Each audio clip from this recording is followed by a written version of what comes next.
ಕುಳ್ಳಿ ನಮ್ಮ ರಾಕಿನ ಹೆಂಗೆ ಎದುರಿಸ್ತಾಳೆ ಅಂದರೆ ಅವನು ಬಿಡ್ತಾ ಇಲ್ಲ, ಅವಳು ಓಡಿಸ್ತಾ ಇದ್ದಾಳೆ.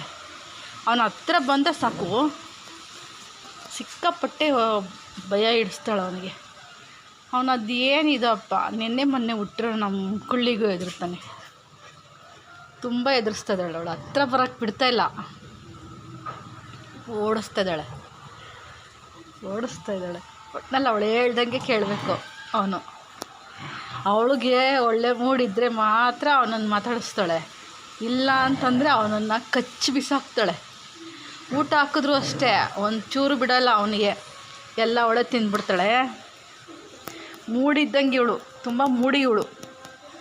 ತಿಂದಿದ್ದಾಯಿತು, ಆಟ ಆಡಿದ್ದಾಯಿತು, ನೋಡಿ ಇವಾಗ ಸೀದಾ ಮೇಲಕ್ಕೆ ಹೋಗಿ ಮಲ್ಕೋತಾಳೆ. ಅಷ್ಟೇ ಇವಳ್ದು ಇವತ್ತಿನ ಕೋಟ ಮುಗೀತು. ಇನ್ನು ಸಾಯಂಕಾಲದವರೆಗೂ ರೆಸ್ಟು, ಬರೀ ನಿದ್ದೆ ಇವಳ ಕತೆ. ಪಾಪ ಅವನನ್ನು ಕಚ್ಚಿ ಬಿಸಾಕ್ತಾಳೆ ನೋಡಿ ಹೆಂಗೆ ನೋಡ್ತಾಳೆ ಅಂತ. ಪಿಂಕಿ ಇದ್ದಾಗಿದ್ದಾಳೆ. ಇವಳಿಗೆ ಪಿಂಕಿ ಅಂತ ಇಡಬೇಕಿತ್ತು ಹೆಸರು.